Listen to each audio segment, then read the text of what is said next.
Yeah, I want to tell everybody, the whole world, this is the first reggae tune that was done in Jamaica. See? It was done in 1968.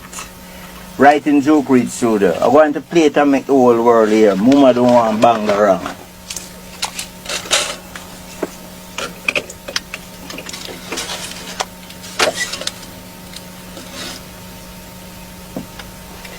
Yeah, listen to it. This tune was done at Joke Reed Studio. Mama don't want Bangerang. It was Lester Sterling, Light Chalmers, and Stranger Paul.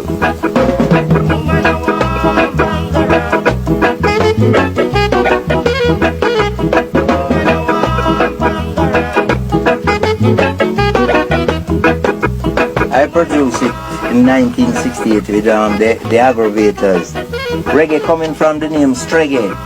Streggae, we used to call the girls them Streggae, and the radio station didn't like it, you know. We used to call the rhythm Streggae before reggae. So, it's really the emphasis on the organ. You know, so make the organ go reggae, reggae, reggae, and everybody like the name.